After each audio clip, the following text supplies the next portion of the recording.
So good morning to you all on the West Coast and not in the Eastern Seaboard. And to us folks on the Eastern Seaboard, good afternoon. James Stark with Local Initiative Support Corporation, and I'm excited to welcome you all to the 2022 CYBP convening. Again, James Stark from Local Initiative Support Corporation. We are the training and technical assistance providers for this grant. For those who haven't met me and are like, who the heck are Local Initiative Support Corporation? We are the training and technical assistance providers for the 8 CYBP sites in this cohort.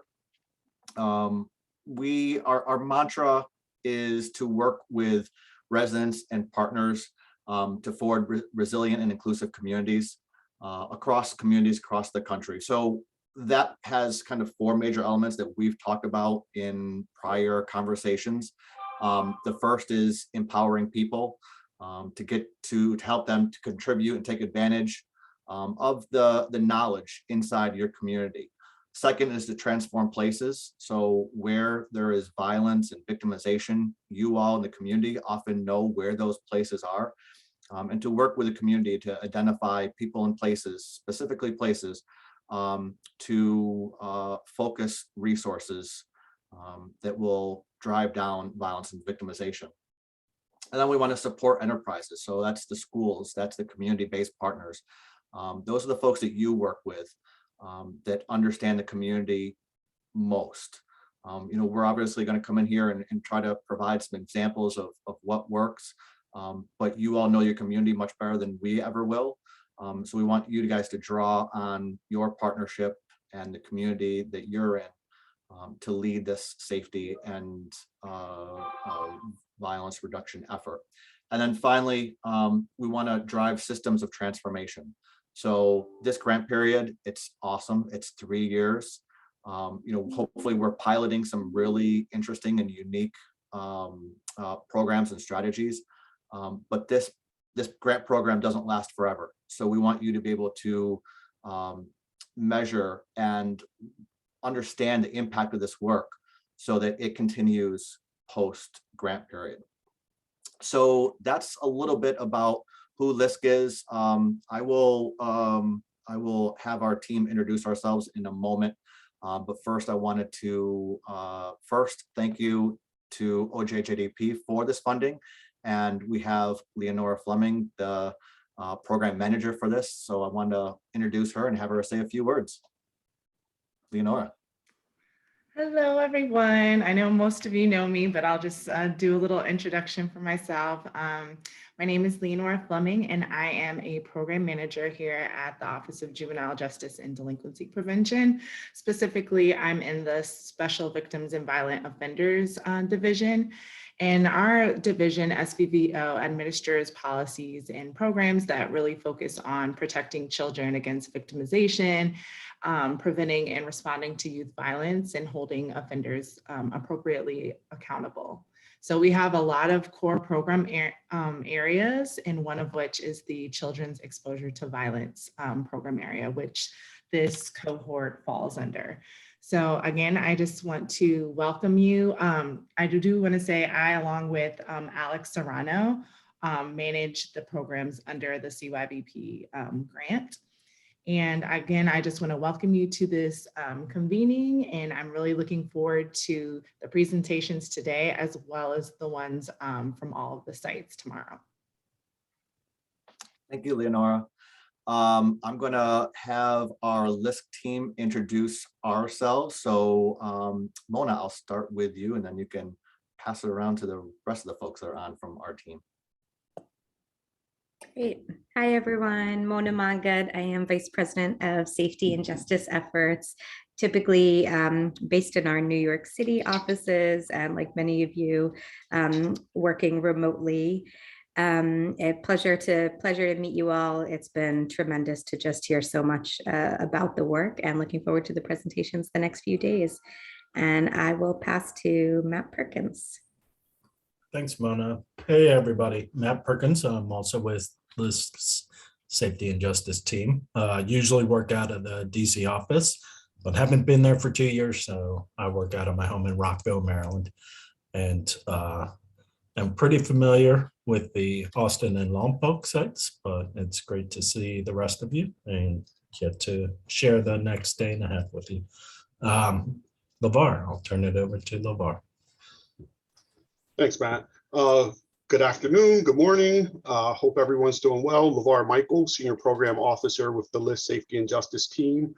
Like Matt said, in normal times, I also work in the DC office, but coming to you today from the beautiful city of Baltimore, Maryland. So happy to be with you guys. John, I'll pass it over to you. Thanks, Lavar. Good morning, everyone.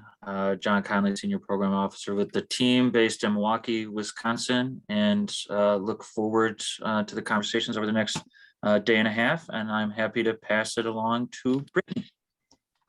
Thanks, John. Hi, everyone. My name is Brittany Secora. I'm an Assistant Program Officer with the LISC Safety and Justice team. I'm typically based out of New York City, but remote as everyone else is, here from Plainsboro, New Jersey, and looking forward to hearing from everyone over the next few days as well. So I will pass it back to James. Thank you so much. Thank you so much. Again, we're excited about this 2022 convening. Day one, we're going to have a couple of really great presentations for you all. Day two, as I had mentioned earlier, is going to be sites interacting with one another. So we're super interested in hearing about the work that you all are doing. I think hopefully, during these 2 days, there's going to be a lot of information sharing. What we constantly hear through our conversations with you all is that there's a lack of resources, but there are significant challenges, and they've been exacerbated by the pandemic. We also hear that schools can't do it alone, and this is the conversations that we're hearing. No matter what partner we're talking to, if we're in a community that's trying to address safety and violence and supporting victims, no matter whether it be schools, community partners, the police, what we hear over and over again is we can't do it alone. So a program like this, a grant program like this, that encourages communities and schools to partner with each other, hopefully provides you all the tools and the resources to build upon the ideas and the opportunities that you guys have identified that you just might not have ever had the resources to fund, and support that work through this grant program. So, I talked a little bit about what we do, and what we want to do is to encourage those collaborations, encourage your strategy development based on these conversations, and to be able to support this work, to be able to help you all achieve the goals of this grant program, and to support the young people in your schools. So looking forward to these future conversations, and we're going to dive into the site intros. I'm going to randomly pick a site, and what I have asked is one person from each of those sites introduce the rest of the folks from your site that are on the convening call here, and then to provide one programmatic success that you guys have achieved during the first 2+ years of this grant program, as well as one successful partnership that you all have gained. And I'm going to put that in the comments below, so in case you guys missed that, it will be there as well. I'm going to start with how about Chester? You guys are the lucky winners. Okay. Hello. Can you hear me? Yes, ma'am. Excellent. How did I know you were going to select Chester first, James? If I would have selected somebody else would have said the same thing. So I know. It's all good. Well, good morning, everyone, and I guess happy Monday. And my name's Yvette Houston. I am representing Chester Community Charter School, our Chester site. And one thing that so just rephrase the questions for me again, James. So introduce the folks on the convening from your site. Yes, so the people who will be a part of our team, and you'll meet them tomorrow, will be our Director of Culture and Climate. We will have our youth court lead team person here, and we will also have a consultant who works with us on our youth court program. Unfortunately, they are available tomorrow to support the presentations for the convening. And then one programmatic success you guys have achieved over the first 2+ years, and one partnership that you think has really helped your work. One programmatic success, I would say, will definitely be youth courts. I don't want to steal the thunder too much because I know we're going to take a little bit of a deep dive into that program component tomorrow. But I would definitely say youth courts program, and just teaching our students and training our students about, first of all, the judicial court system, helping them to understand that a judicial process can be a positive methodology to use, opposed to the perspective I think our young people have about the court system today, and just how they are introduced to the court system, or how they engage with the court system with their families. Also giving our students the power to make their own decisions about some of their own behaviors. I think youth courts has been a powerful program. The other program I would highlight would be our Bounce Back and SSET Trauma Informed program. That has been a very timely program for our students who are trying to understand how to deal with trauma and how to cope with the effects of not just COVID-19, but also some of the new issues that have been introduced into their homes and their families as a result of COVID-19. One partnership that we recently made that has been really valuable and very strong for us would be our partnership with the Alliance of Concerned Men out of the DC, Baltimore area. They've come on board and actually replaced a former partner, and they're working with us on our Violence Free Zone program, which is a middle school violence reduction program. So that's been a really strong partnership. All right, thank you, Yvette. I appreciate that. Yep. Let's go Lancaster County. Hey everyone, I'm Sharon Novinger with Lancaster County Partners for Youth Foundation in Lancaster, South Carolina. And our team is on here. Let's see, I think I could see everyone.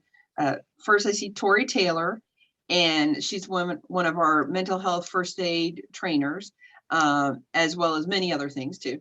But and LaMonica Blair, she's over with our partnership with the school district.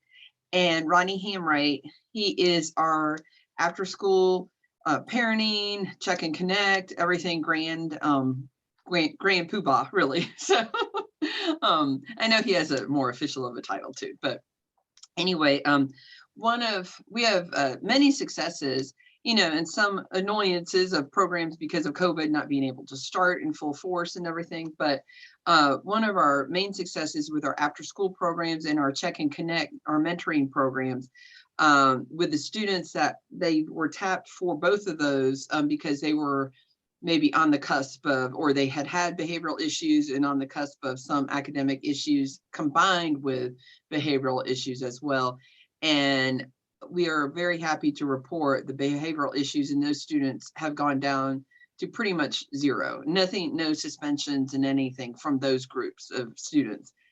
The other students in the school, you know, have had some significant behavioral issues with our increase. Like I think we said, I think maybe at the last convening or something, how there was a great rise across the board in all of these programs with behavioral issues and suspensions and everything. But our students in our after school programs and the check and connect have been straight, you know, toeing the line and everything. And we're really excited about that. And we owe it really all to those programs.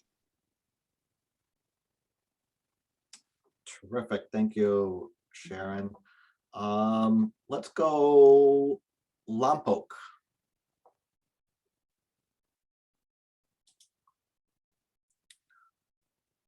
Now we got Paul. Do we also have Brian?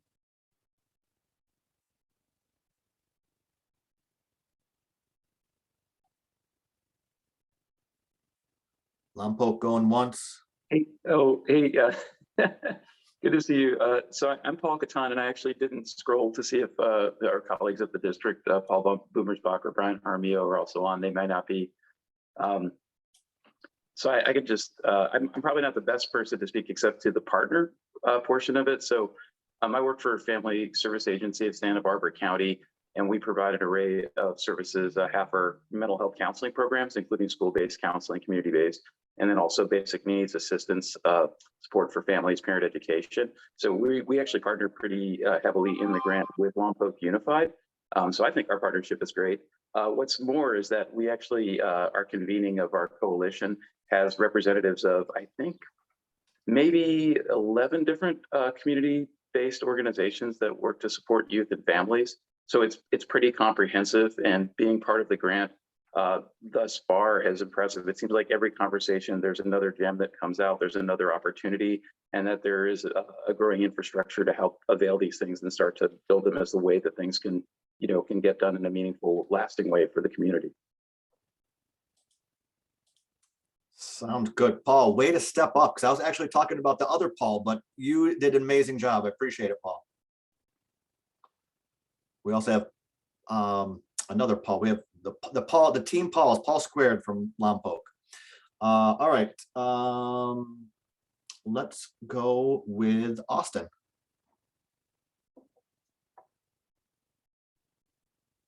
Hey y'all, I'm Rebecca Ozuna from Austin ISD. I'm the grant specialist for the OJJDP grant over here, and we also have Isak Arteaga on the line, and she is our restorative practice associate at Crockett Early College High School. We have just two of us, two key personnel in our district that work on the grant over 3 campuses. So our Alternative Learning Center, Crockett Early College High School, and Covington Middle School. Our programmatic success that we wanted to share was a campus-based partnership with the SOAR students. It's a student-led group with a teacher facilitator. Her name's Miss Erin Hanley Roy. SOAR stands for Students Organized for Anti-Racism. And Erin Hanley Roy is also a psychology, sociology, and history teacher on campus.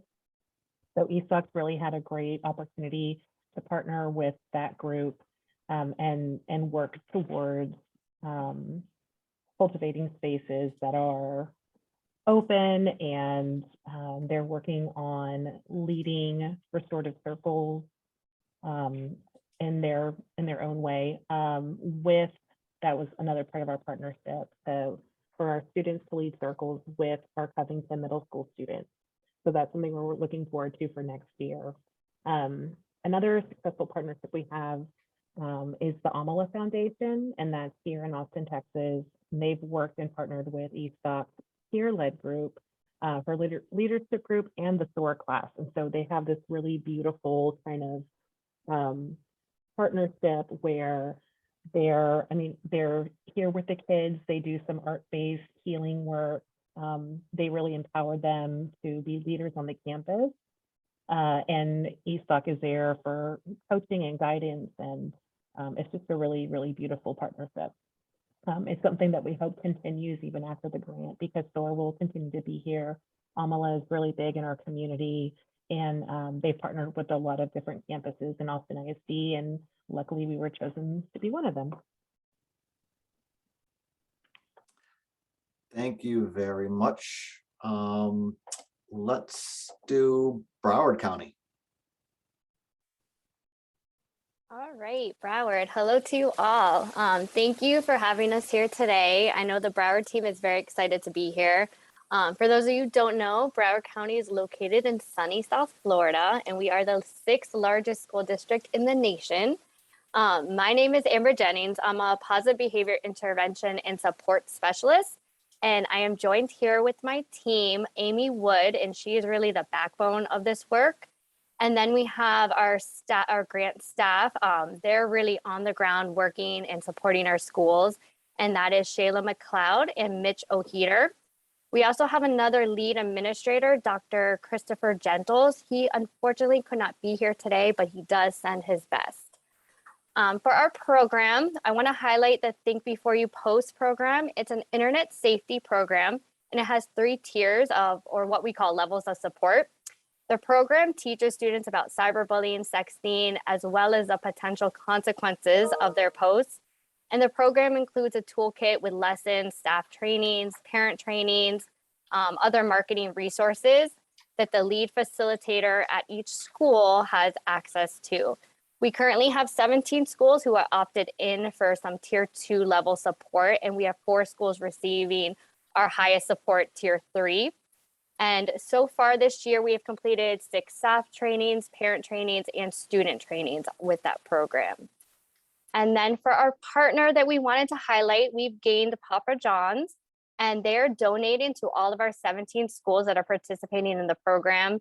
At the end of the program, each student will be awarded a certificate of achievement, as well as a free 1 large topping pizza, which they're excited about. And they're gonna have a completion ceremony with their mascot, Mr. Slice. So we're excited that we brought them on. I think that's about it. Sounds good, Amber. You guys are rolling through this. I put this as going to be 45 minutes and we're going to be done with this by like 12:30. Gosh. We saw the agenda, we're prepared. I guess so. And I was thinking, 3 minutes each and you all are rolling through this in a minute and a half. I love it. It just means more breaks, more time for breaks. Let's see who we got left. How about Laconia? My neighbors to the north. Hi, everybody. I'm McKenzie Harrington Baycoat in Laconia, New Hampshire. I am the director of our project here. Also on the call with us today, we have Melissa Pacini. She is the social worker at our middle school. She's actually in the room with me, so you can't see her. And Catherine O'Connor, who is our social worker at our high school. We've got a couple things going on that we're pretty excited about that have been going really well. Our multi-tiered systems of support in all of our schools is completely in place, and we're feeling really great about that. We're using that umbrella to implement our partnership with our community mental health center. So, and I'm going to talk about that tomorrow at some point. But that's been one of our huge successes, having a mental health clinician at our middle school and our high school providing a direct service to students through our multi-tiered system. So they're part of our tier 3 teams. And then another partnership that's going really well for us, it's called ACERT.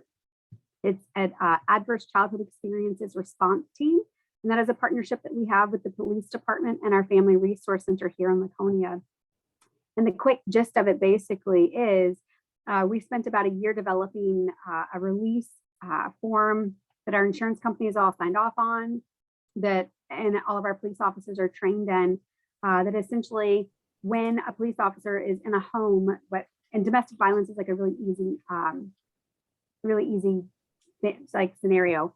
If they're in the home for domestic violence and there are children in the home when this happens, they work with the mom or the dad, whoever is the remaining guardian, to sign this release that essentially gives them the permission to let the Family Resource Center know, hey, we were in Johnny and Sarah's home last night. This is what happened.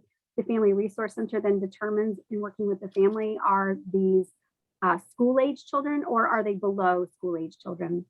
And if they're school-age children, they send an encrypted email essentially to the social worker and the school and myself, letting us know that this happened so that we can immediately wrap around them when they get to school, knowing that they've had some significant trauma, some violence in the home. And that is going really well. So that's our highlights. Is that good, James? Love it. I appreciate it. Let's see. Spokane. Hello, my name is Rebecca Lawson, and on the line I have Laura, Boris, Sierra, and Jerry, and they are the wonderful mentors with the RISE program. The RISE program stands for Restorative Interventions for Suspensions and Expulsions, and we have a little over 110 youth that are engaged in Check and Connect and intensive mentoring. The second part of the program is basically in-school diversions, and that is where an administrator can connect with me instead of suspending or expelling a youth. And we've done, I think we're up to 17 of those. So that's been neat. It's all about forging the relationships within the schools. So we've had some really good feedback. And then we also have, I'm trying to think here. Oh, our partner is Second Harvest Food Bank. And we've gotten over, think 950 gift cards that were donated to the school district itself, but we were able to provide a lot of our families with those gift cards. So there were $50 gift cards, so $50 per youth. And that really made a difference for the families that are either transitioning out of COVID relief funds or have just been continually struggling. So did I answer all the questions? You did, and you did it speedily. Now I'm getting really nervous. 12:35. My goodness, we're going to be done. I might have to ask you guys for ideas to lengthen this thing out. All right, I think we have next El Rancho. Hello, everyone. Good morning to some of you. Good afternoon to others. I have on here today Sandra Robles, who is our program specialist responsible for social emotional learning supports, and Sonia Guevara, who is one of our mental health liaisons. Jeff Middleton will be joining us tomorrow. He wasn't able to come on today. And I'm Dora Soto Delgado. I'm the Director of Student Support Services here in El Rancho Unified. Let's see. So the first one is you want to know a program success. The most recent success we've had is, although we have tons of success, I was like jotting down access, text a tip, a lot of things that have been working really well for us. But the most recent success is we were just awarded the Golden Bell for our mental health programs and services. What we highlighted was our mental health internship program, community partnerships with various community-based organizations, specifically for mental health services and the sustainability of services throughout. In terms of, let's see, a successful partnership, the most recent one is our partnership with the Boys and Girls Club, as well as with the LA County Sheriff's Department. You know, we've had a lot of challenges throughout, you know, this entire time with the pandemic, but something beautiful came out of that. You know, we all sat down to talk about what was better in terms of spacing, as, you know, we're running out of space. And so we brought our partners together to talk about how to best serve our students. And both of these agencies operated separately and individually, but provided support services for our most at-promise youth. In speaking with them, they both really wanted to partner together. So we've brought them together to share a space and collaborate. We have our Pride program, which is Pico Rivera Individual Development and Ethics for our at-promise youth. They also serve Youth Activities League, which is a program that's offered for students who are incarcerated or who are just out of camp or jail, and they provide after school programs for them. So they'll do field trips, they'll do activities for them, and workshops. So the Boys and Girls Club on the other side, they're, you know, do a little bit more academic supports, more structured types of services in collaboration with what the district offers. They've decided to come together and share and do a little bit of both, but have all of the students participating together under the same roof, which is wonderful, because then we have you know, more participation from our community, from our students. So we're really looking forward to that, and that'll start this year.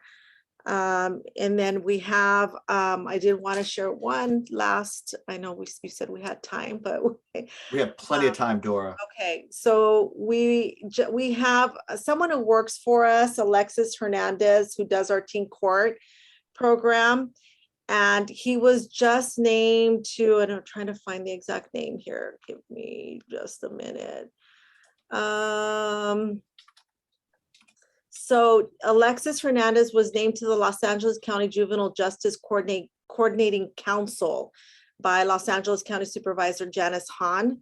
So he is responsible for providing feedback, giving information on how to prevent juvenile crime, which is awesome and amazing for, LA County is so big and it's always hard to get a seat at that table. This is one of our staff members who has worked with all of our diversion programs, all of our support services, that will be able to go to that table and express what are the needs that exist here for this community. We also had a few visitors. Sorry, I keep going, right? Few visitors. We had our State Superintendent of Public Schools, Tony Thurman, and then Secretary of Education, Miguel Cardona. They were all just here a week ago, I think a week ago. They featured our mental health services and supports of, we've gone through during the pandemic. So it's on the Matter of Fact with Soledad O'Brien, if anybody wants to catch that, which is also great opportunities. We talk about sustainability because, money comes and then money goes, but what do we need from them to continue to support what we do in terms of our work? So that was also a great opportunity for our mental health counselors, our teachers, and our students to express the growing concerns and where we need support from them. All I have. Thank you very much. Terrific. And I think that is everybody. And I also believe I have given everybody, have put their sites next to their names. And if I screwed anybody up, please let me know. I screwed up our entire team. I promoted everybody to OJJDP from LISC. So Leonora, it looks like you have about 5 more staff, but then I demoted them back to LISC, depending on, demoting or, promoting, whatever. Mona's now like, what do you mean demoting? All right, so we're probably gonna let you go a little bit early into this break, and we'll see if the team from University of Michigan can get on a little bit early. I just want to give you a couple of preview of coming attractions. One of the things that is new, thank goodness, and hopefully it remains this way, but because of the kind of getting a little bit easier for everybody, OJJDP has opened up site travel. So our team at LISC is very excited about getting to your sites. We'll be in conversations with you about when it makes the most sense to get out there. I know most folks are probably getting ready for the summer, so we'll coordinate with you to see what makes sense as far as when is the best time to get out there, whether it be the summer or the fall. Another preview of coming attractions, we've heard this a couple of times, but the word sustainability is, I know, something that's important as part of this grant program, important to OJJDP, and obviously important to LISC when we're working with grant sites. So we're going to be having a webinar around sustainability, probably in the fall or winter. And then just last but not least, in the chat, I've given you guys a preview of the next session. The National Center for School Safety, they've come out with a really terrific toolkit around schools being trauma-informed, resilience-oriented. They have, I believe it's 8 sections or 7 sections, and we've asked them to hone in on 3 of them. We had Family Services of Rhode Island kind of do the introduction around trauma, and for sites that are interested in this work, that is a partner that we are working with that you guys can engage at any time. And I think that's it. So you all, thank you very much. It was great to hear from all the sites. Because you guys did it super quick, we're gonna go to break a little bit early. Let's try to come back at 1 o'clock. I'm gonna see if National Center for School Safety can be on a little bit early. That way we can shift the agenda up and have everybody out of here before 5 o'clock Eastern, 2 o'clock Pacific Coast time. So with that, we'll see you in 20 minutes. You guys got a little extra long break. Thank you. See you in a little bit.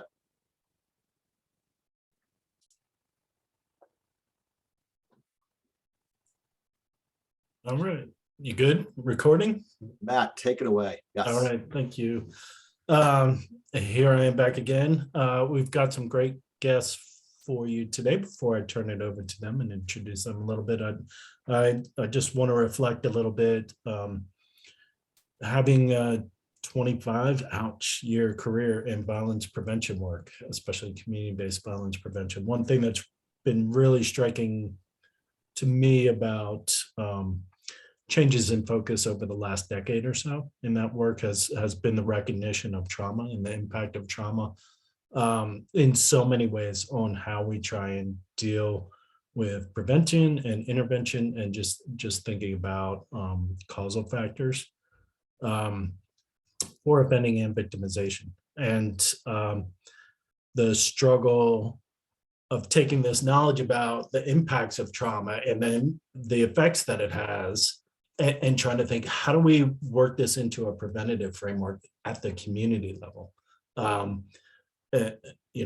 heard a lot about trauma-informed approaches at nonprofits and in schools, and how do we broaden that and expand it? So it's really exciting to see resources such as this trauma-informed, resilience-oriented schools toolkit that's come out of the National Center for School Safety at the University of Michigan.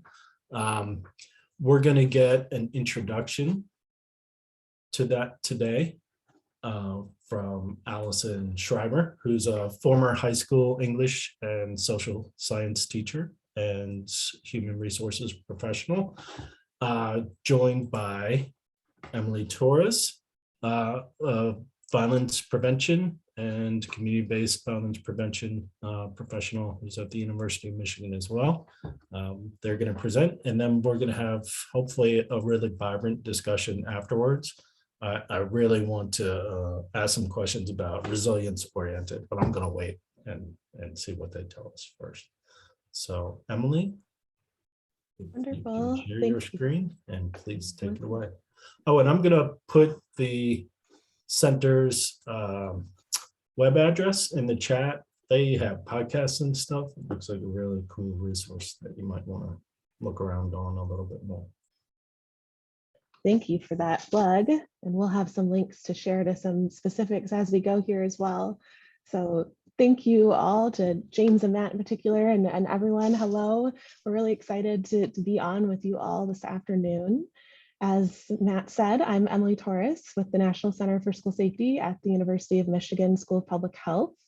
And we're going to be talking to you about our trauma-informed, resilience-oriented schools toolkit today.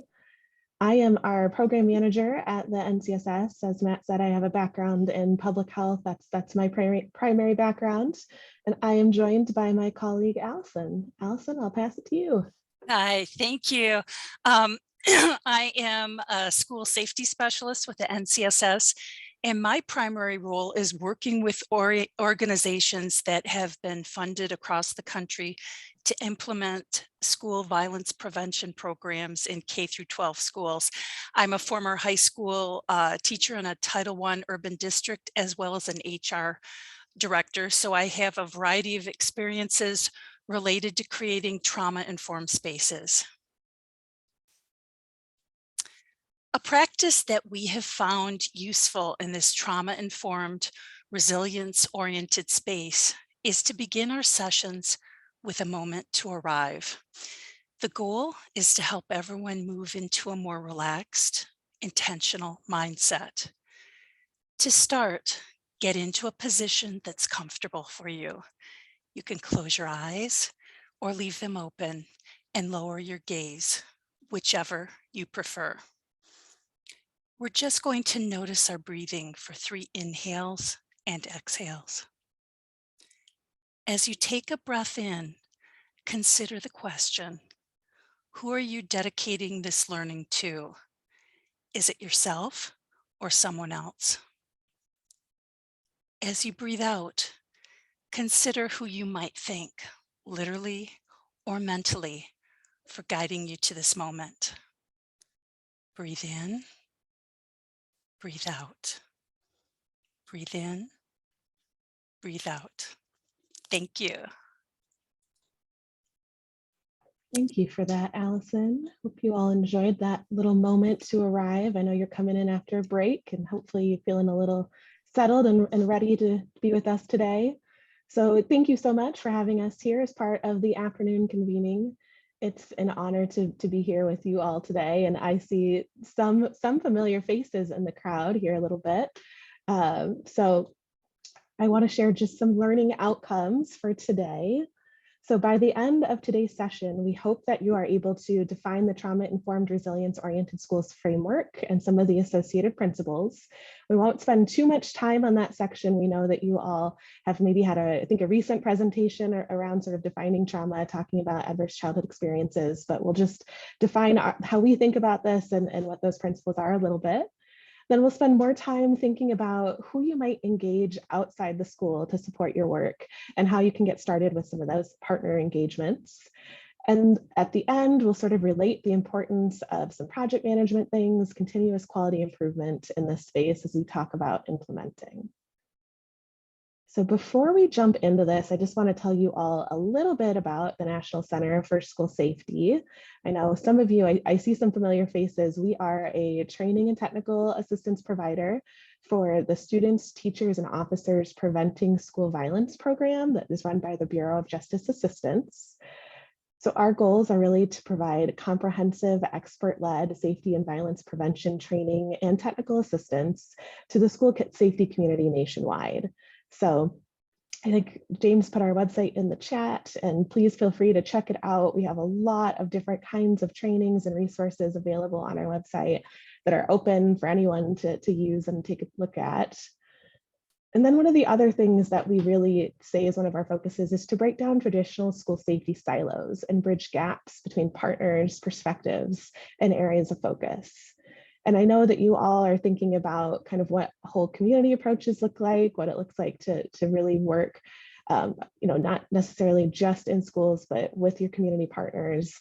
So we hope that we can touch on that a little bit today as we're talking about all the different kinds of people it takes to be involved in this work. And then lastly on here is to make schools a safe and trusted place for all students, teachers, and administrators, and really all staff members in the school building. And we just really appreciate you all for this work on a day-to-day basis. And I know it's what we're here for together at the end of the day. So thank you all for doing what you do every single day. And we're excited to be here and be a little bit of a part of it. All right, so a little bit about the Trauma-Informed Resilience-Oriented Toolkit. We began developing this toolkit over a year ago with partners at the National Council for Mental Wellbeing. If you've ever heard of Youth Mental Health First Aid, they also have that program in their wheelhouse.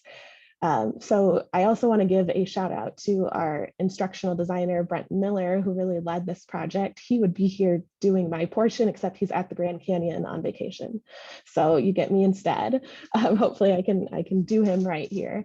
But this toolkit outlines a framework that can help schools infuse trauma-informed approaches into their climate, into their culture, into environments. The audience we're hoping to reach with the toolkit is school-based leadership and staff, and there are pieces that are also relevant to parents, families, and community members. And this toolkit is being released right now. There are a few sections out and more coming out the month of April. So you all really get kind of the first sneak peek to it here. So thinking a little bit about what's inside of this toolkit, you get a whole variety of things. We have tools and handouts, links to videos. There are even slide decks that you can download that can be used for professional development. We start off, we don't want to assume that everyone coming to our toolkit is an expert in trauma and toxic stress, so we have some definitions of those terms. There are also strategies provided in the toolkit to help school staff address student trauma, and the foster resilience piece, which I think Matt alluded to earlier, is a really big part of this toolkit. We want to make sure we're addressing student trauma, but we also want to think about that fostering resilience piece and really building up those promotive factors as well for students, staff, and families. And then another component of this toolkit that we'll give you a little taste of today is a series of assessments that you can use to gauge the effects of your trauma-informed resilience-oriented adaptations. So that's a really, really exciting and we hope helpful piece of this whole toolkit. So I mentioned that there are sections. The sections are here on the slide, they are presented in the order that your school, your district will likely start to think about them. However, we know that the process of doing trauma-informed work, making trauma-informed resilience-oriented spaces is a continual process of implementation, assessment, and improvement. And because it's so continual, you likely will not do one section and then move on to the next. There are things that inform each other and processes that are really interrelated. So as of today, sections 1 and 2 are available on our website. Section 3 is going to be released on Wednesday, and then sections are released on a weekly basis after that. I'm going to put the link into the chat right now if you all want to click over. It's both in a web version and a PDF, so whatever's easier to access, they're both available. And today we're really going to dive a little bit into 2, a lot into 5, into that engaging parents, families, and communities, and then a little bit into 6. That's what we're thinking for today. And with that, I'm going to pass it over to Allison, who's going to talk a little bit about getting started. Hello again, everyone. So how can you get started? That's what I'll be discussing next.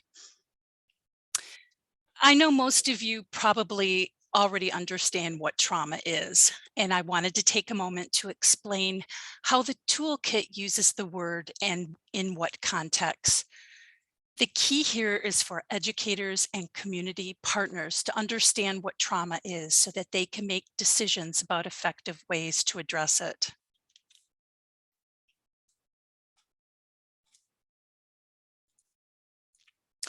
With that understanding of trauma in mind, these principles were identified as key to developing a trauma-informed, resilience-oriented school.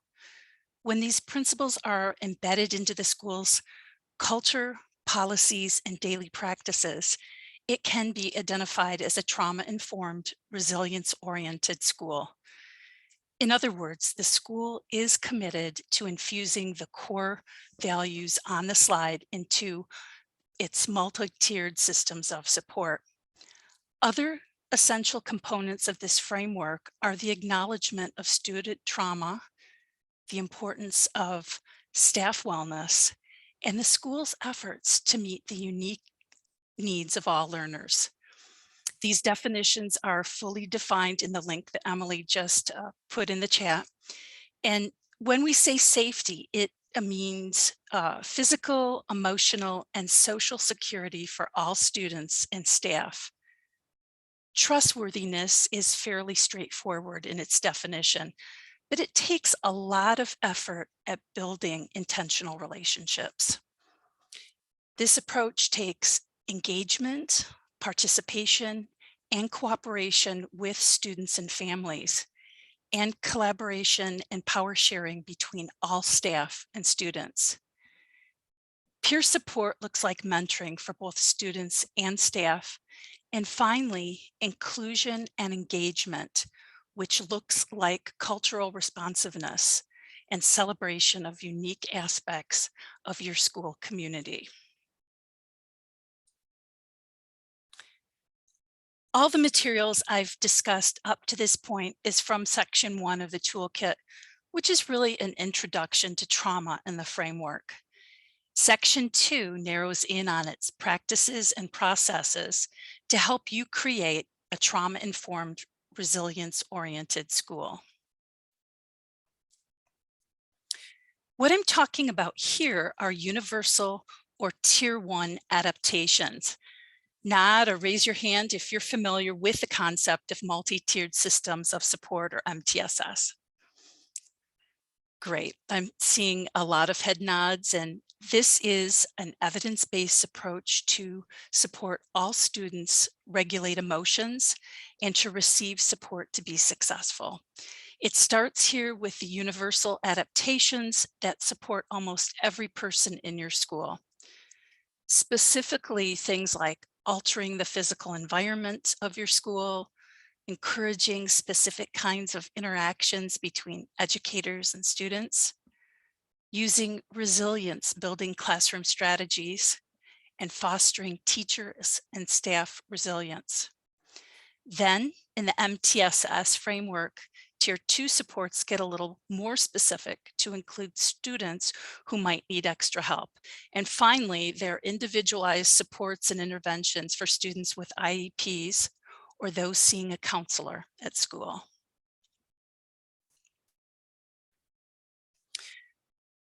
Packaged with Section 2 of the toolkit are a variety of tools and assessments that help guide you in the right direction. For example, this slide is a preview of one of the tools that's all about assessing what needs to change in the physical environment. This could include using different seating options rather than traditional rows, or it might include using soft lights such as torchiere, floor lamps, or table lamps scattered around the classroom instead of using an overhead fluorescent light. It could include having a reset or quiet room in a classroom with bookshelves, soft rugs, beanbag chairs, camp chairs, pillows. It could mean purchasing noise canceling headphones to help students who get overwhelmed with noise in the classroom.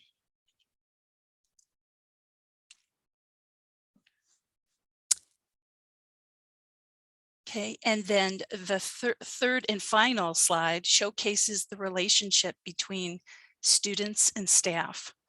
Teachers can develop nonverbal gestures when students need to use the bathroom or get paper or sharpen a pencil. These gestures do not interrupt a lesson. Teachers can also act as relationship coaches when there are disagreements, which teaches students to respectfully carry on positive relationships and conversations. In my classroom, we use Socratic discussions, and my students were taught that if they disagreed with what another student had said, they would start a conversation with, "Thank you for expressing your point of view, but I respectfully disagree." These things often take policy and system changes, as well as changing norms for how your school operates. Section 5 looks at 3 critical groups: parents, families, and communities, and their roles in student-centered planning. We're going to spend a little bit more time in this section because we know that you're really thinking about that whole community approach.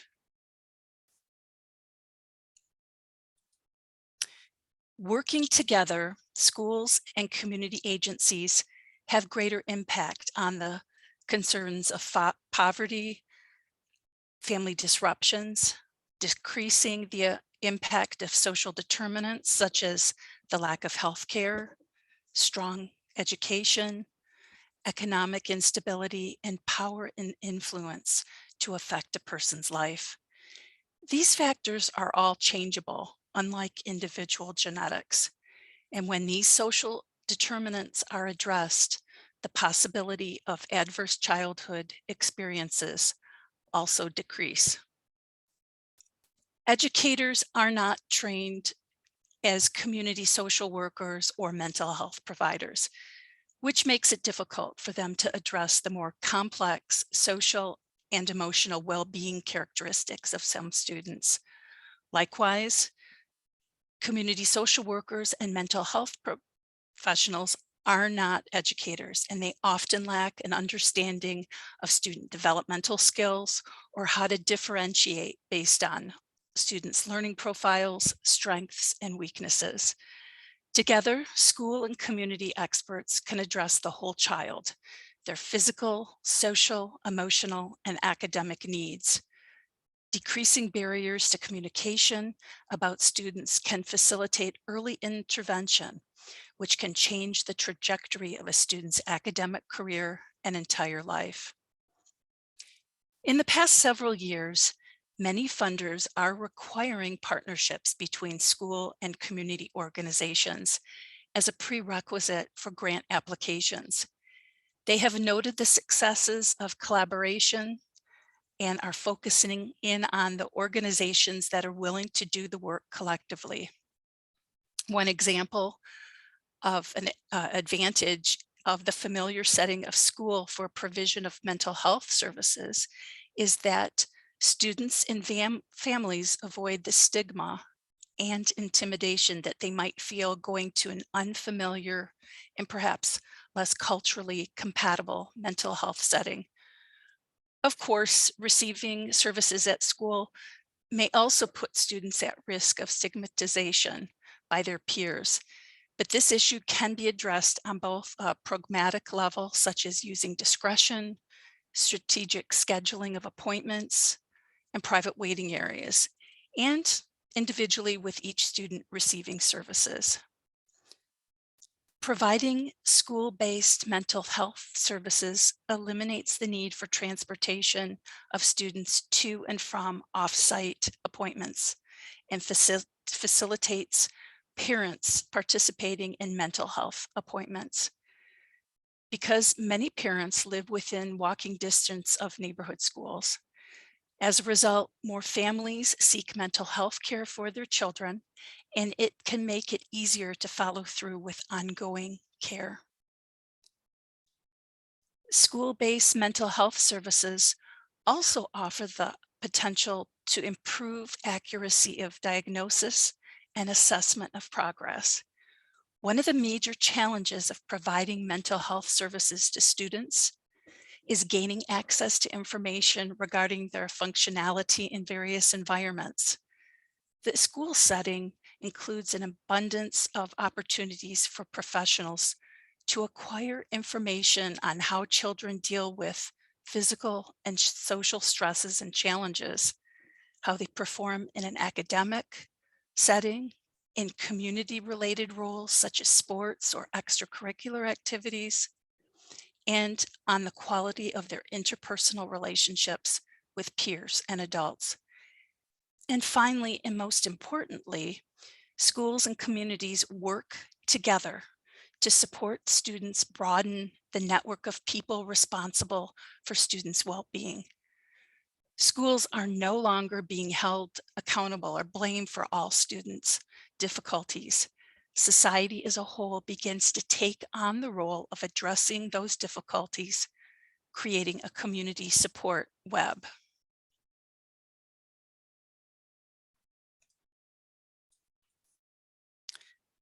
Mental health is just one area where partnerships are useful. Some partnerships go beyond mental health concerns to address the broader factors that can be at the root of a student's increasing mental health challenges. The case of Tacoma's whole child collaboration outlines the characteristics of a strong and successful proactive school community partnership. In this case, the partnership is focused on academic excellence and social and emotional development of youth in the community. Here are some of the essential characteristics. Students are at the center of the work. There is an aligned vision and a common language. There are clear goals and metrics developed collaboratively. There is evidence of success, providing social and emotional and academic supports. The partnership provides high-level commitments, leadership, and oversight. They create formal agreements, including MOUs, facility sharing, background checks, and common expectations. They identify the strengths of each organization. They are building open, two-way communications, providing high-quality programs with multi-year commitments, and providing additional resources.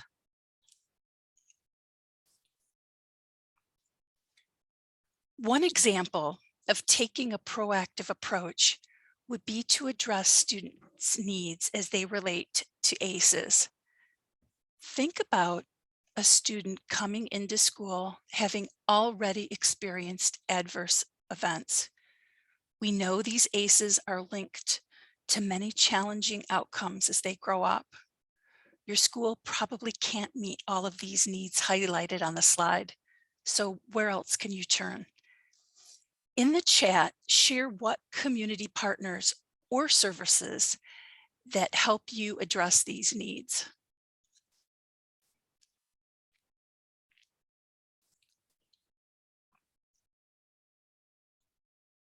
Open to you all. What do you think? What community partners or services could help you address these needs related to adverse childhood experiences?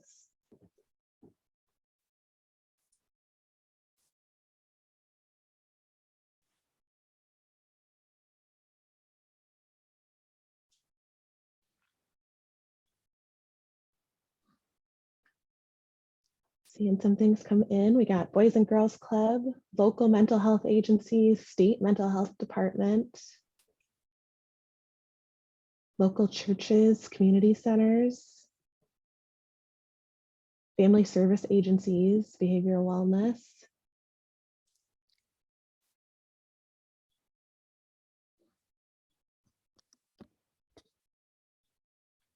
Any other thoughts? County Department of Health, local medical agencies. We definitely see a lot of hospitals, a lot of local medical agencies as partners. District family counseling. Campus-based initiative and other community resources. Great. I think it's certainly true that every community has assets, and all of you have networks in your local areas. So thank you all for sharing some of those, and there'll be a couple more opportunities to think about things moving forward. So we'll ask you for some more input in the chat coming up. Back to you, Allison. Okay, thanks. Resource mapping is a way to focus in on what resources you have and what resources you need. This slide comes from one of the professional development slide decks that is contained in section 5 of the toolkit. First, you want to get your team thinking about what your needs are. Then you can dive deeper using more formal needs assessment strategies, like surveys that collect a broad spectrum of answers, including those from family members. Secondly, once your team has identified its needs related to mental health and the impact of trauma, the next step is to find those resources. At the end of this presentation is a link to a resource mapping guide that can help you think this step through. On the slide is an example output of that process, a table that clearly lays out who can provide which resources. Step 3, after you do the resource mapping, you'll probably notice gaps in your capacity to provide all the resources you need. And that's okay. Figuring out where the gaps are will really help you move into step 4, which is connecting with the community partners to help fill those gaps you noted earlier and to provide resources you need to affect change. And finally, because each organization has its own mission and vision, it's up to you to determine if the organization is the best fit or the best partner for your school or your district. This requires that your school or district has a clear vision for its own capacity to meet the wellness and mental health needs of their students and staff. Once you have that, then you can discuss how the partner's vision aligns with your school and districts and how committed they are to the trauma-informed, resilience-oriented schools framework.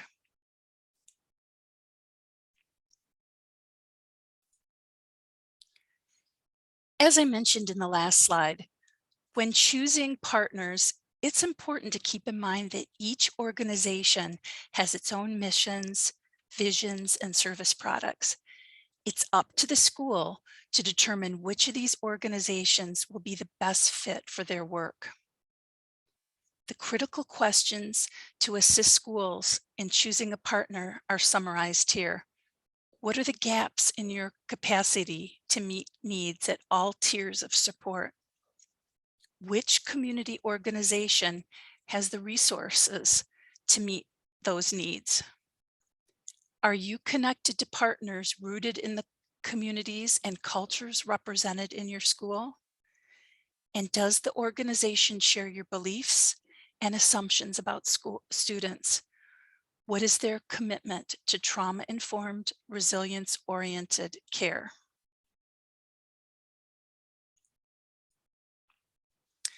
Obviously, this kind of work isn't easy, and there will most likely be barriers you need to overcome. The earlier that the barriers are addressed, then the more likely your partnerships will be effective. On this slide are just some of the barriers you might identify, and next to them are solutions that have worked for others in the realm of trauma-informed, resilience-oriented schools, such as a lack of leadership support makes any changes within a school difficult, if not impossible. To secure buy-in from all staff and the district administration, the building leadership or administrators must be involved. They are the communicators of a school's vision to the staff, families, district, and to the entire community. And without their support, the staff will hesitate to become involved, wondering if this is really what the principal wants them to do, or if they will be directed to take on a different project. Likewise, many people may not understand the complexity of building partnerships or the time it takes to create a solid connection. And this can lead to assigning additional work to the school and staff, causing frustration and the complaint that this is just one more thing and we don't have time to do it. But when you take the time to build partnerships with a shared understanding and integrate those partnerships into the work of the school, you can increase your capacity and sustainability. Although the intensity of the needs breeds urgency to act immediately, taking the time to build a partnership can decrease the opportunity for challenges and difficulties down the road. This approach also addresses the questions of how the community organization will help the school meet student needs.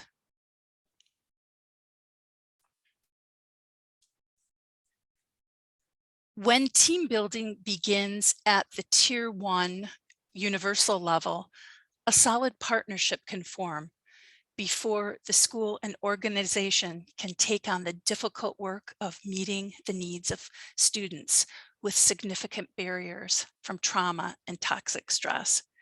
At the universal level, adding staff from school or the community to in-house committees is really a great place to start. A few of these examples include school and district teams that focus on wellness and social, emotional, and behavioral skills and strategies, such as PBIS committees. From the community perspective, school representatives can join community teams on advisory boards, trauma-informed, resilience-oriented committees, and county-wide wellness boards. So a question for all of you is, what committees are already functioning in your school district and can serve as a place for collaboration with community partners? Let us know in the chat.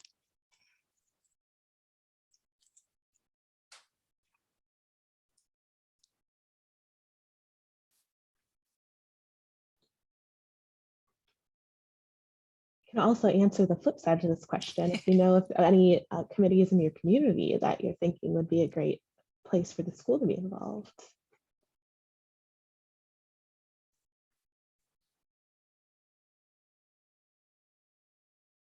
See Dora with the PBIS school committee. I don't know what CADA advisory board is, Dora, but maybe others do. That's just specific to LA County, but it's Gotcha. Yeah. Thank you.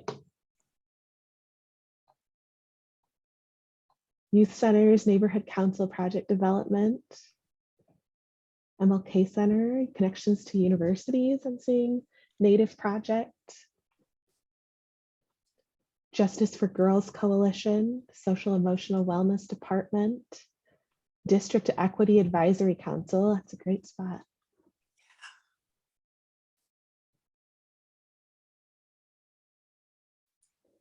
I know I worked for many years in physical activity and nutrition, which is a little bit of a different area, but we related everything to trauma-informed schools. So even thinking beyond some of these safety and social emotional spaces into maybe other kinds of health or other things where trauma could be infused at school, for sure.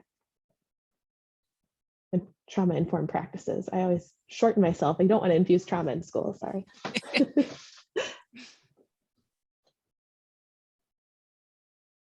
Right, Allison? Yeah, thinking about Tier 3 support systems, wraparound services can be initiated in the school as well as in the community. They can be an integral part of the multi-tiered system of support. Schools that use MTSS frameworks, especially those that use trauma-informed, resilience-oriented lenses, view wraparound as another part of the process of supporting students and families gain skills, confidence, and support they need to manage their own future and needs. The trauma-informed lens is an integral part of wraparound support, which functions under both the family-specific and team effort principles listed on this slide. They include family voice and choice, culturally competent actions, individualized plans, strength-based planning, unconditional support and care, natural supports, community-based resources, team-based decision-making, monitoring and review, collaboration and integration, and outcome-based and cost-responsible actions. Number 1 on this list is trauma-sensitive values of family, which includes the students. Their voice and choice are of utmost importance in a successful wraparound assessment, identification of needs, and creation of a vision that drives the plan. Wraparound service supports both the individual students and the family. Community service providers and natural supports include families, teachers, pastors, and mentors. Share their concern for the family, expertise, and support to the team meetings. There's only one team, not a school team and a community team. Together, they help the family and student develop a plan to achieve their vision.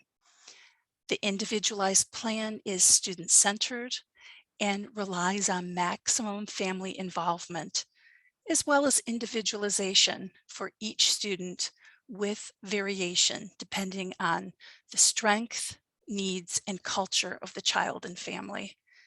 This is not a cookie cutter approach, and therefore it may take a significant amount of time.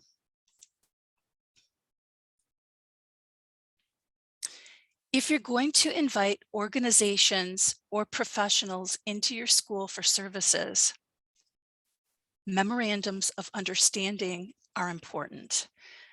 An memorandum of understanding, or an MOU, is an agreement between collaborating partners that details the nature of their relationship, its expectations, boundaries, and hopeful outcomes.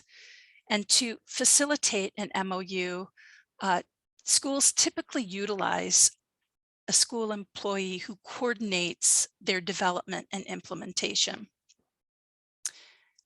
An MOU addresses such issues as the length of time of the agreement and how it can be terminated ahead of the end date, how records will be kept, the related aspects of HIPAA and FERPA, and other policies and procedures that will be used, including but not limited to background checks, where to enter the building, safety practices, insurance, assumption of risk, compliance with state laws, scope of services, and the extent of family and student involvement in setting up services are important items to address in this document.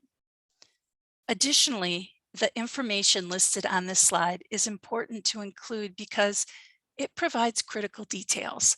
The less room for confusion with the partnership, the more successful the work will become. Okay, I'm now going to pass this on to Emily. Thanks, Allison. So that was a lot about partners, engaging with communities, thinking about who all is part of this work. Now we're going to spend just a little bit of time thinking about how to put this into action. And section 6 of the toolkit is all about implementing your trauma-informed resilience-oriented program and measuring its effectiveness so you all can decide how to adapt. So I'm just going to give you a small taste of that, and there's a lot more to come in this section. So hopefully it's interesting. If you want more, there's plenty more to dive into. So the National Implementation Research Network's work is in the field of education, is focused on developing processes that support the selection, adoption, and sustained use of educational practices. And they use this sort of stage of implementation process that you're seeing on the slide. They've really broken it down into a series of 4 steps. And starting on the left, you see the exploration section, which is really the time when you set up your team with your school and community partners. You do all of those things that Allison was talking about, where you think about what are your gaps, how do you fill them? You might do a needs assessment. You think about what assets you have available, what needs to change in your school.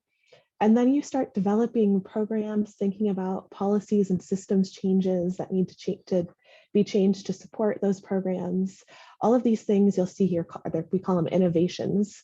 So any innovation that you sort of decide to do, we recommend rolling them out in an initial implementation in kind of a small scale, and then really moving it out to the full school and full community. And you can see on the bottom here that we think of continuous quality improvement and data collection as part of every single one of these steps. Also highlighted on this slide are the importance of diverse teams. I mentioned this as one of our goals earlier, but really thinking about having folks from different areas of perspective, different parts of your school community, so that you can really build those diverse teams from the very beginning. And that's so important and brings benefits throughout this process. So this is just another way to sort of view the same implementation stage, starting at formation of a team at the top, all the way through evaluation. And when we think a really important step of all of this is that continuous quality improvement. Because trauma-informed resilience-oriented implementation is a continuous process, and your team is really striving to make decisions that will improve work and outcomes for students and staff over time. It's important to think about how you're continually collecting information and making changes if needed. So as you're looking at data and outcomes, if something is not as expected, you're going to have to come back and you're going to have to look at your implementation steps and think about what's missing, what's going wrong. Some common things we see are, have you been communicating the vision to generate support among all the partners? Are there those who don't understand the communication? Should it be said in a different way, explained in a different way? Is it in appropriate language, all of those things. You might think, has staff development been effective? Did the staff actually learn what they need to know to implement this smoothly? Has there been turnover? Do you need to go back and do more training? Are the resources necessary available to the staff, and do they have the support that they need to implement what they've been asked to do? Is there maybe some mentoring from folks that have done this longer? Are there things you can set up to support that? If any of the answers to those questions lead a team to pause, then it really is time to go back and address sort of the missing link. And there are a number of activities that you can complete that are more formal to think about continuous quality improvement. There's something called a SOAR assessment. SOAR stands for Strengths, Opportunities, Aspirations, and Results. There's something called a Keep, Change, Start, Stop exercise. In public health, we sometimes use Plan, Do, Study, Act. And the commonalities of these is that really you do have something sort of written out formally where you're taking stock of what's going on a continual basis and making changes if needed. Another strategy would be to complete the Trauma-Informed Resilience-Oriented Schools Fidelity Assessment, which is a tool that we have as part of the toolkit. And we recommend that assessment on an annual basis, and really any assessment, so that you can compare data over time. We'll make sure you all have the link to the assessment. I know my team is working on getting that up on the web so we can share it with you all. So as soon as it's ready, we can get it out. Right now, it's just a PDF format, which is not the easiest to share, but the assessment will be included in section 6 of the toolkit. And doing this kind of assessment will allow you to see what your school or district does well, where you might need to focus your implementation efforts next. And something we always recommend is to communicate about the results of your assessment, both to share, what's going on, what's going well, so people know what successes you have, what's really working, and also to share what data looks like over time. If there are changes you're making, that can really help increase buy-in. It can really help give people the knowledge and reason behind why you might be doing things differently. So we definitely recommend to share information during this continuous quality improvement process as well. All right, that was just a brief little taste of implementation. So happy to, Allison knows this is my area. So if you have questions about implementation, I'm happy to answer those. But as for what's next today, I mentioned earlier that a couple sections of the toolkit are currently available.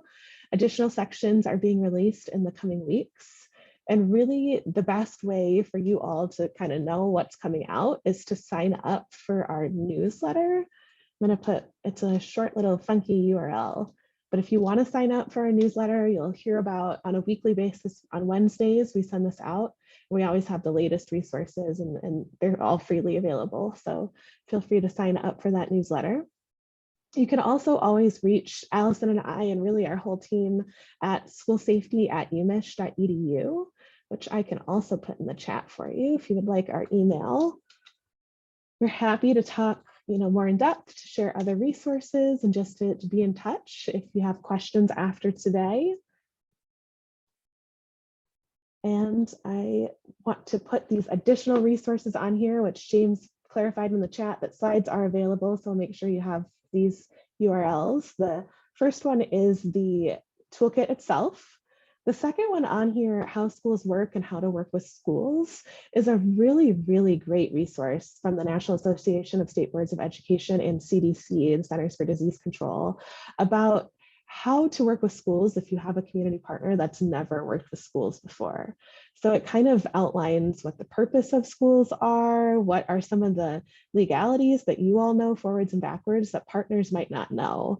And it's a really neat resource. We find ourselves using that one quite a bit. And then the last link on here is that resource mapping resource that Allison mentioned a little bit earlier. That's a really awesome kind of guide to doing some resource mapping.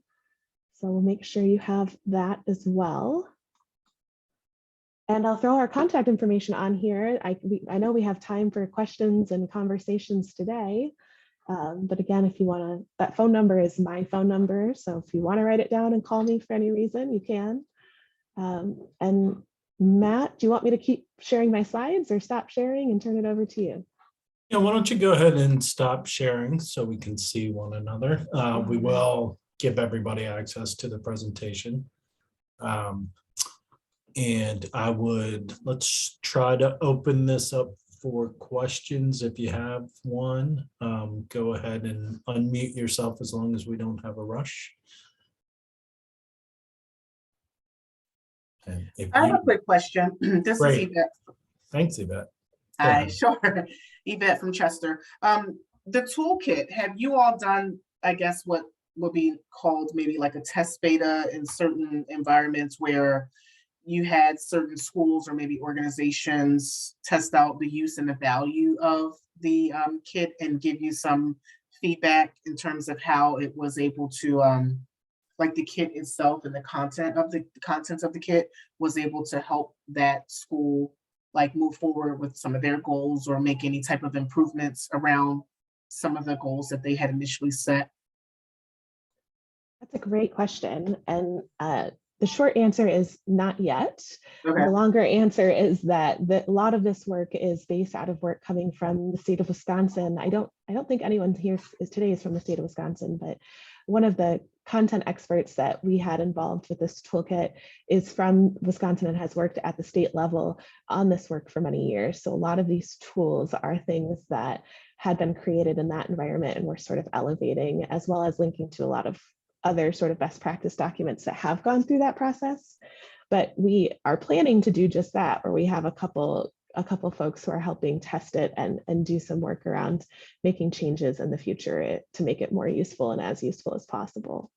So. Okay, yeah, I think it's a great resource for schools. And I think one of the things in my experience that I've seen with schools as well as nonprofit organizations is that there's a lot of, and ingenuity, big visions, and there's this, energy, this sense of empowerment, but sometimes there's little to no planning. And if there is planning, I think the quality of the planning is limited to the expertise and skill set and competency of the people who are around the table. And sometimes those people just don't have the resources that were identified, or like the templates that you guys called out in your toolkit, to really force them to sit down and use these tools to help guide the discussions around making change that's going to really move the needle and make impact, right? And not making change just for the sake of checking the box to say we did this, we made change, but we made strategic change. So no, I think it's a great resource, and just wanted to know if you had gotten any like preliminary or early feedback. So thanks for that. Yeah, that being said, if anyone uses the toolkit and wants to send us feedback, we would love to get any and all feedback. We're always open. Oh yeah, that's a really great plug. Thanks for the opportunity, Yvette. Sure.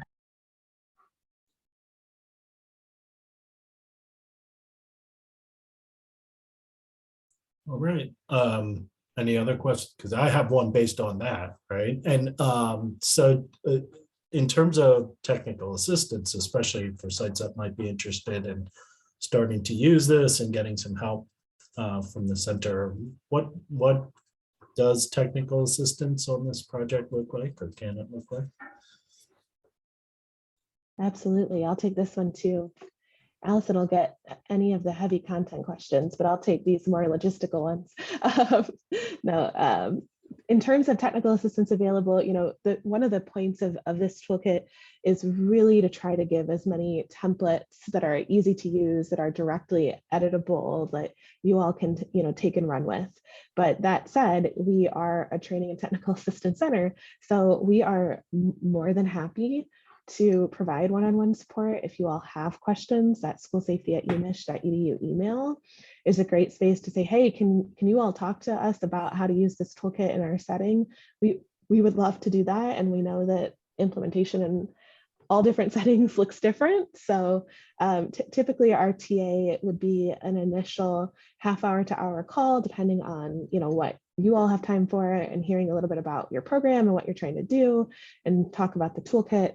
And then after that, there could be opportunities for an additional meeting or two as you all get farther along in the process. We're happy to do that. Thank you. Jerry, you had a question? Hey, can you guys hear me? You're cutting out a little bit. We can hear you a little bit, so if you want to give it a shot,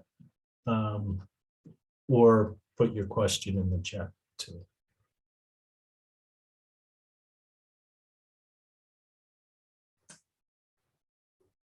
All right. As Jerry types a question in the chat, does anybody else have a question?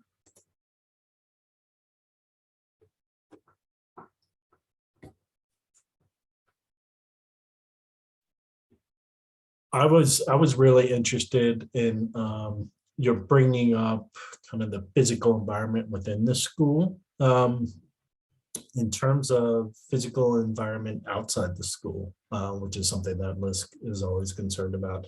Do you have experience in fostering partnerships with community development corporations or other organizations that have a similar focus on the physical environment? You're speaking my language. Yes, we do. We have worked in our center. A lot of the research expertise that we bring is in thinking about crime prevention through environmental design and thinking about how schools can partner as partners in crime prevention through environmental design has been an important component. It's a little bit touched on in this toolkit, but from our research side of things, it's actually my background and how I come to this work. So something that we always think about is safe routes to school and what that can look like, and partnering with community development corporations, like you're saying, can be great from that sense. Really trying to think about, are folks familiar with crime prevention through environmental design? I threw that out there, but I don't know if you all know what that is. Yeah, some nods, some not nods.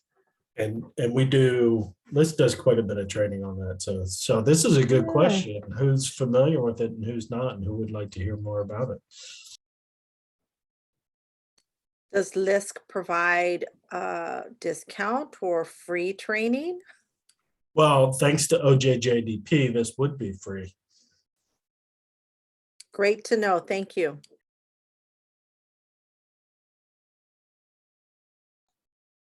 So maybe some interest, but just as a little tidbit for those that haven't heard of crime prevention through environmental design, it is thinking about environmental design to prevent crimes, as the name implies, but more specifically, it's thinking about things like sight lines, it's thinking about things like lighting, and also things like placemaking, really taking some ownership over spaces to make them feel active, feel like there's ownership there, because we know that, you know, communities where they are active, where there's sort of eyes on the street, so to speak, it can actually reduce the amount of crime in the area when spaces feel like they're engaged. So it can be things like murals, things like active programming on vacant lots, all sorts of really exciting opportunities and ways to think about assets in your community in a slightly different way.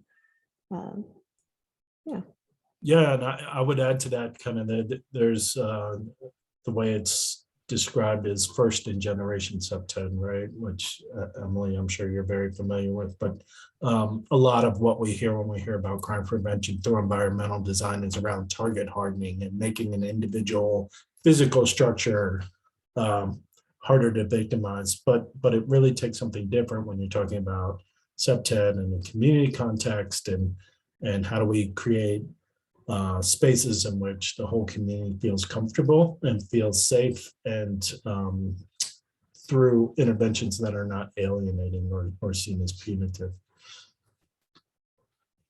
And Jerry was asking, what's the experience been with leadership in schools with implementing the programming? This can vary, and Allison can speak to this a little bit too, but we know that some leadership are there, they get it, they want to engage in this work, they're really, really involved, they might be the champions in the school, and sometimes they're newer to the area and they need some education on what it is and what to do well.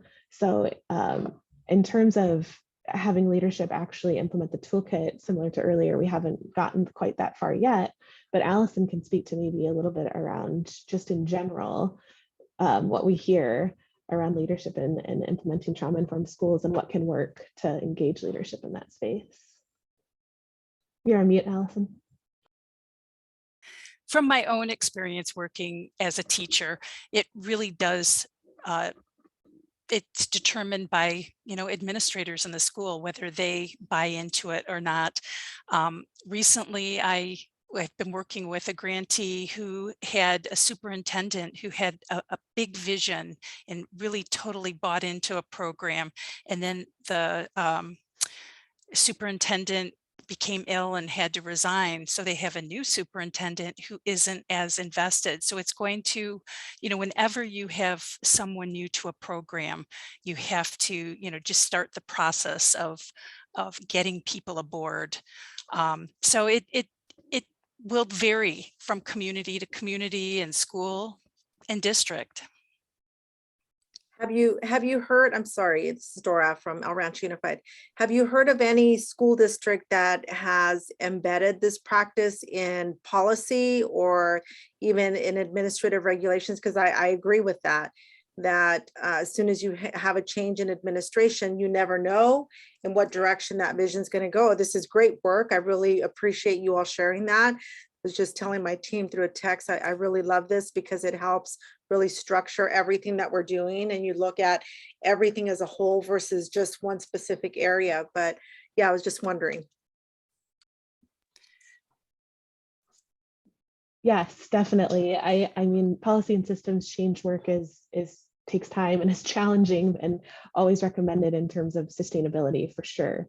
So when we see folks who are doing this really, really well, I would say you don't have to start with the big giant pie in the sky.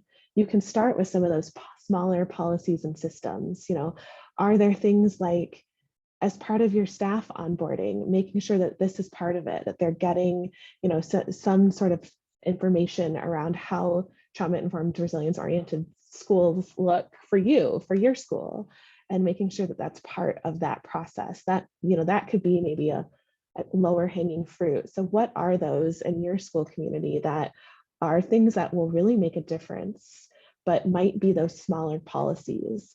And as you start making some of those smaller policies, you'll start seeing culture shift a little bit, right? You'll see more and more people sort of doing these things.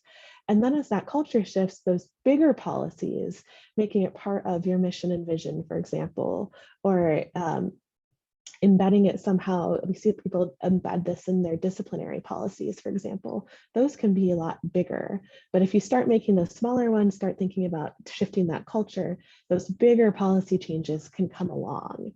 This is not a, you know, it's not a 1 week project by any means. It takes time. And we also find that, you know, having those partnerships, thinking about how community can help you with that and can help make some of those policy changes lower hanging because you have resources that you've identified in your community to fill gaps, can also be really a useful part of that process. Does that help a little bit, Dora? Yes, thank you very much.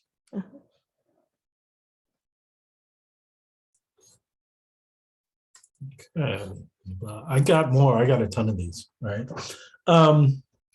So I love how you expressed, especially around the assessment as a circular process, right? That's self-reinforcing, but was also thinking about that in terms of resource mapping and community engagement and having a community-centered resource mapping that then becomes a mechanism for further community engagement.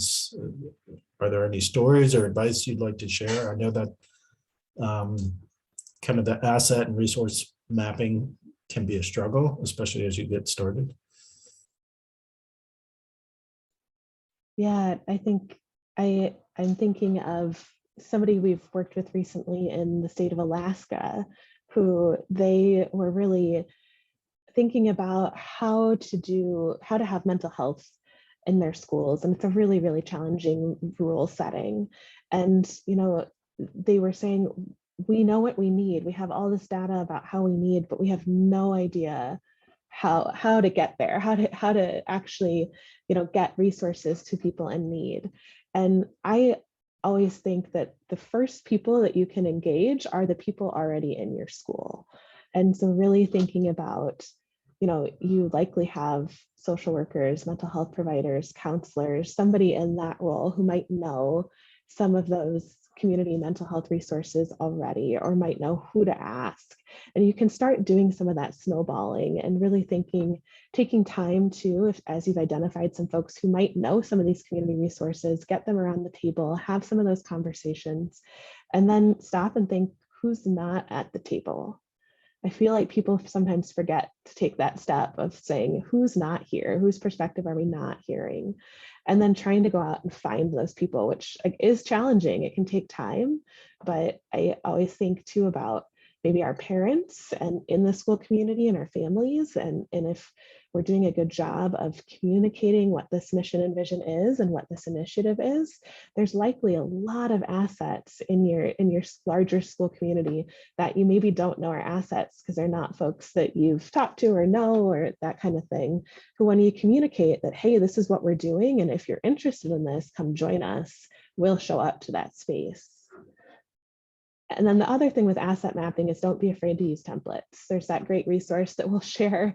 They have, you don't have to reinvent the wheel. There are folks that have done this, that have those templates, and you can definitely use those, right? You don't have to start from scratch by any means. Cool. Okay, I'm gonna ask one more, and then I'll stop to not keep everybody. But I may turn this question to the group, right? So the idea of resilience-oriented responses to trauma, I really like that because it seems so much of what we do with trauma is reactive and responding to things that have happened, and so it feels a little more hopeful to be able to look at this not just as responding to trauma, but how do we build resilience with the youth that we're working with and the community as a whole. I'm wondering if you have any examples you like to hold up of resilience building, and I would turn that to the group. Like, do we have any examples of that among the grantees that people would like to share with their peers?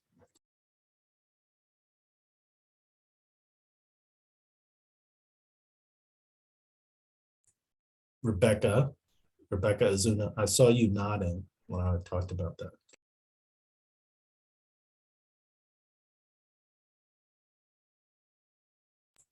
And you're muted.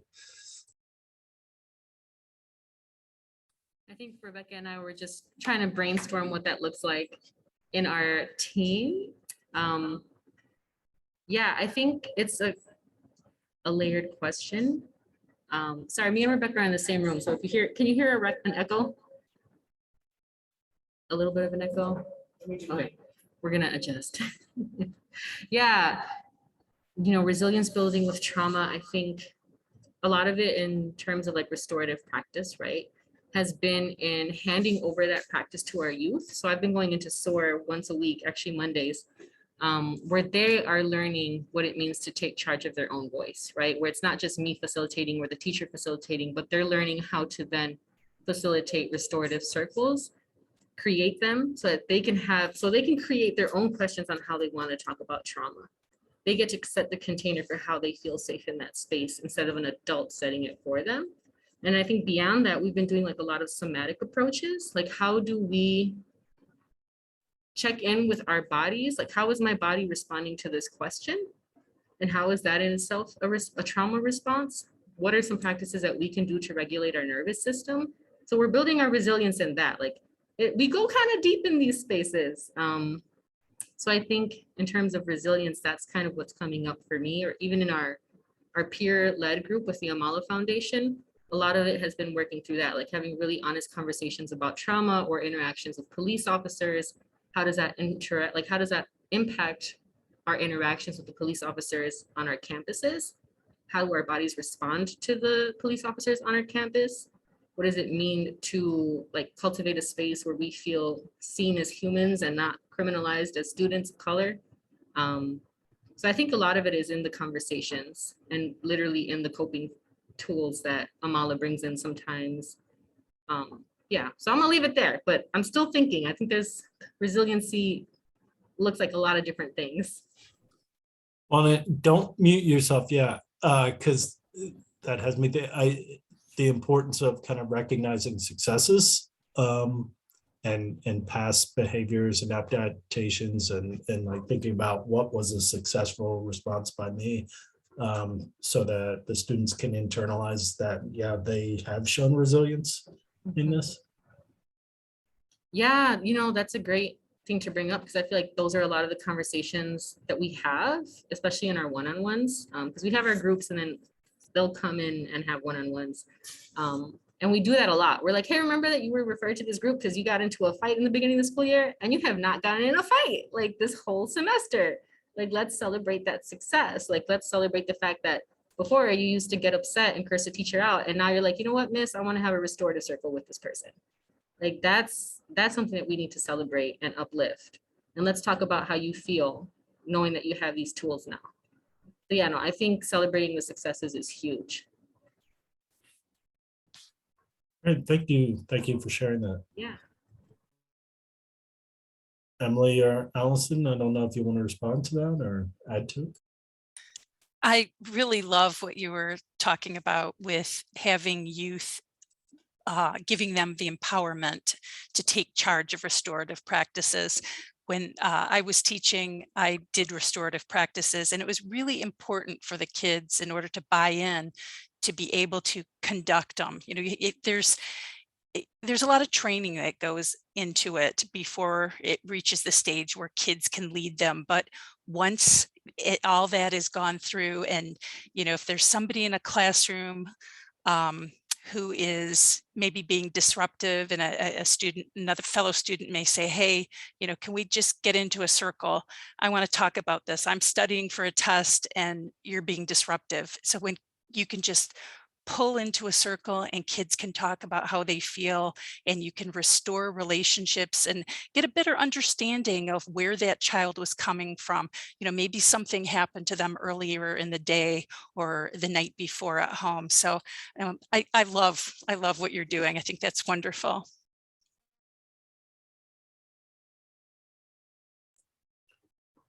Great.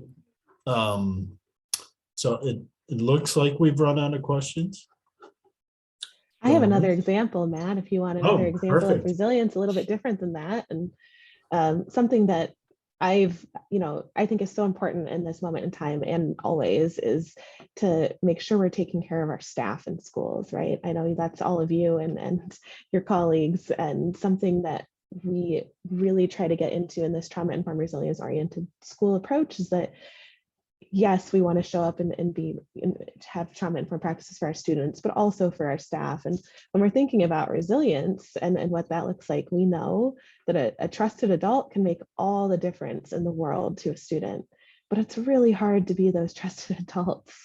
So there are elements in our toolkit, and something we think is really important is to make sure that our staff are well, so that you all can, that people can be the best they can be for students and for each other. And so definitely we've seen, some success with elements of mentoring, with taking, having time for whatever staff wellness looks like for your community. It looks different everywhere, but there are some examples of that in the toolkit too. And I just want to plug that because I think it's so hugely important and often not as thought of in this space. Great, thank you. And that's a nice segue, because we have no more questions, so we don't want to keep you on here just to keep you on here. Thanks to Emily, thanks to Allison. We will be sharing the presentation. If you're interested in follow-up conversations with them, be sure to let us know and we'll put you in touch, and maybe we can arrange for some follow-up technical assistance too, if it's warranted for your site. So again, thank you, and I'll turn it over to James. That was awesome. I appreciate it, Allison and Emily. Thank you very much. So we're gonna go on, we'll make it a 17-minute break, and we'll be back here at 2:40 Eastern or 11:40 Pacific Coast time. So I'll see you all in about 15 minutes. Thank you for having us. Thanks, everyone. Thank you.